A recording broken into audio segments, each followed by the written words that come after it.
घर के मंदिर में यह चीज है तो तुरंत हटा दें, वरना बर्बाद हो जाएगा आपका घर और हो जाओगे कंगाल। बोलो जय श्री राम, जय बजरंग बली की। दोस्तों, पूजा घर में इन चीजों को रखना होता है, अशुभ धन का हो जाता है नाश, मां लक्ष्मी ऐसे घर का कर देती है त्याग।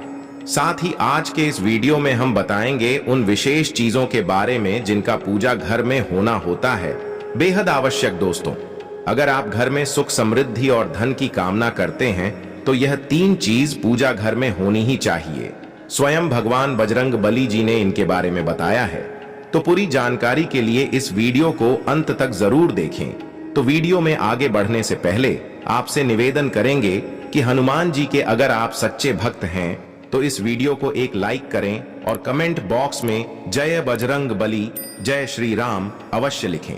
दोस्तों, प्रत्येक मनुष्य अपने घर में एक छोटा सा पूजा घर अथवा मंदिर अवश्य बनाता है, जिसके अंदर वह अपने सभी प्रिय देवी देवता और उनसे जुड़ी महत्वपूर्ण चीज श्रद्धा भाव के साथ रखना है।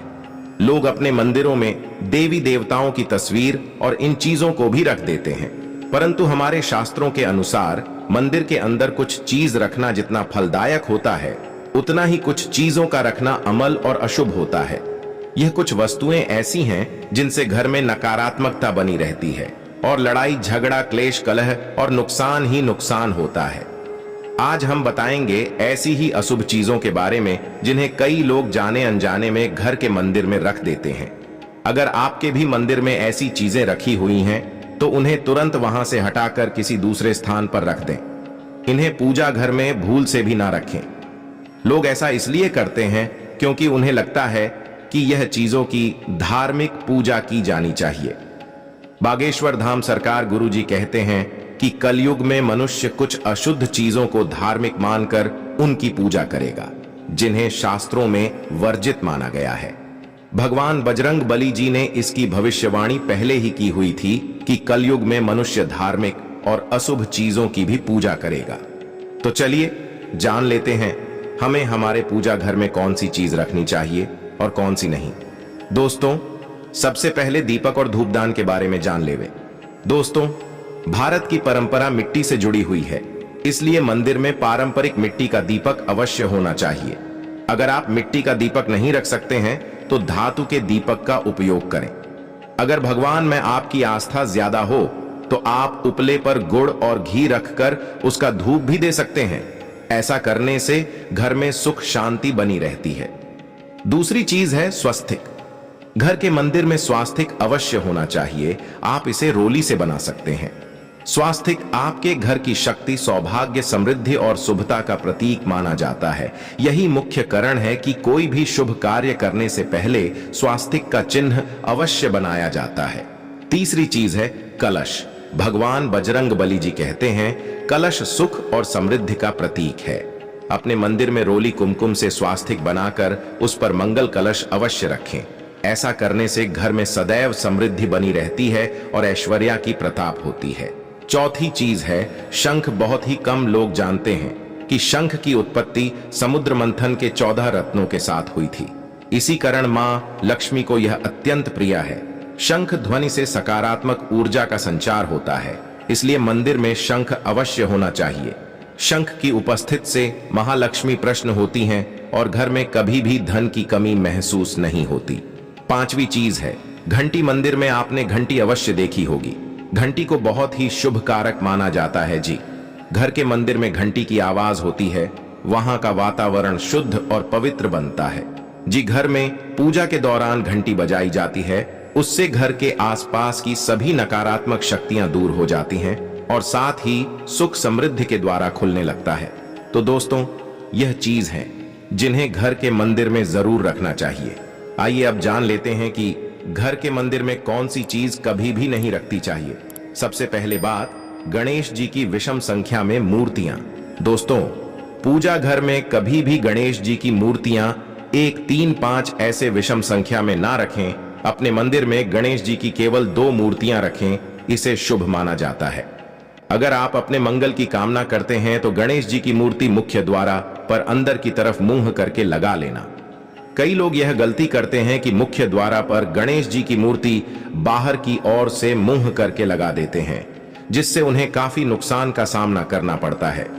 आप चाहे तो मुख्य द्वार के दोनों ओर लगा दें या फिर मुख्य द्वार के अंदर की ओर लगाएं, लेकिन सिर्फ बाहर की ओर कभी न लगाएं। दूसरी चीज, टूटे हुए चावल अपने मंदिर में कभी भी न रखें। इसके साथ ही पुराने चढ़ाए हुए चावल अधिक समय तक न रखें। यह नकारात्मक ऊर्जा फैलाते हैं। यह भी ध्यान रहे कि आप मंदिर में रखने वाले चावलों का इस्तेमाल हल्दी में भिगोकर ही करें, इससे अधिक शुभ परिणाम मिलेंगे। तीसरी चीज है पूर्वजों की तस्वीर। अगर आपके घर के मंदिर में आपने पूर्वजों की तस्वीर रखी हुई है तो उसे तुरंत वहां से हटा दें, क्योंकि वास्तुशास्त्र के अनुसार पूजा घर में अमृत परिजनों की तस्वीर रखना अशुभ माना जाता है। इसे अशुभ परिणाम प्राप्त होते हैं। मृतक परिजन पूजनीय और सम्मान यह है, किंतु उनका स्थान देवताओं के बराबर नहीं है। अमृत परिजनों की तस्वीर घर की पूजा घर में रखने से पूजा घर का वातावरण भी नकारात्मक बन जाता है, जिसका अशुभ परिणाम हमें भुगतना पड़ता है। कई लोग साधु संतों की मूर्ति अथवा साधु संतों की तस्वीर पूजा घर में रख देते हैं, लेकिन ऐसा करना अशुभ माना जाता है। अगर आप किसी संत को मानते हैं तो उनकी तस्वीर दीवार पर लगा सकते हैं, लेकिन पूजा घर में भूल से भी ना रखें। अगला है भैरव जी और शनिदेव की मूर्ति।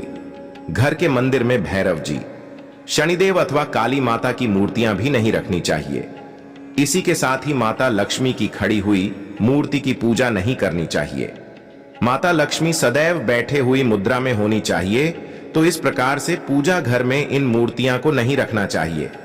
आइए अब जानते हैं उन विशेष वस्तुओं के बारे में जो आपके पूजा घर में जरूर होनी चाहिए। इन चीजों के पूजा घर में होने से घर में होती है धन की वर्षा मां लक्ष्मी करती है, ऐसे घर में स्थायी रूप से पहल।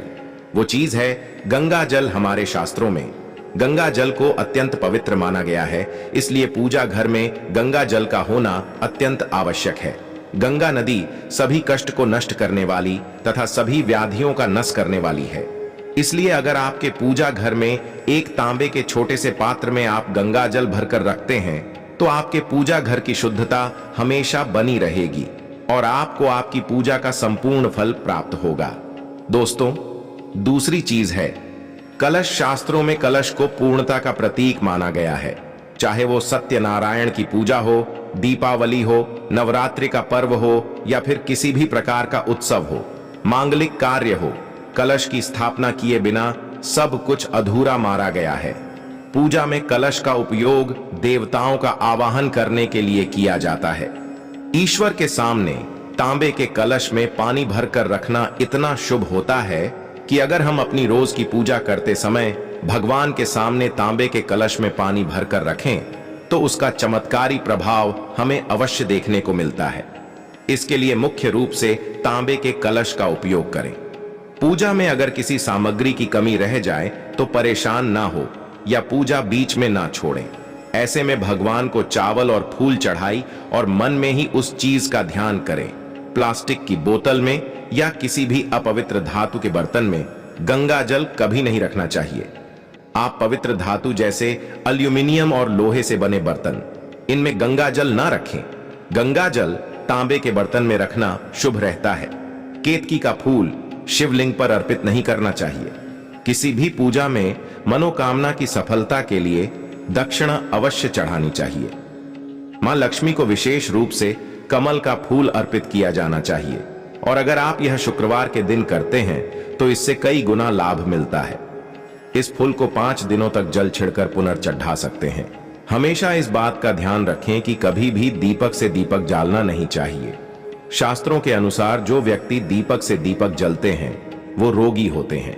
घर के मंदिर में सुबह और शाम दीपक अवश्य लगाए। एक दीपक घी का और एक दीपक तेल का जालना चाहिए। पूजा में दीपक सही जगह रखना चाहिए। घी का दीपक हमेशा दाएं तरफ और तेल का दीपक हमेशा बाएं तरफ रखें। जल पात्र घंटी ऐसी चीज हमेशा बाएं तरफ रखती चाहिए। तो दोस्तों, मैं आशा करता हूं ये वीडियो आपको अच्छा लगा होगा। अगर अच्छा लगा तो वीडियो को लाइक, शेयर और चैनल को सब्सक्राइब करें। धन्यवाद। बोलो जय श्री राम, जय बजरंग बली की।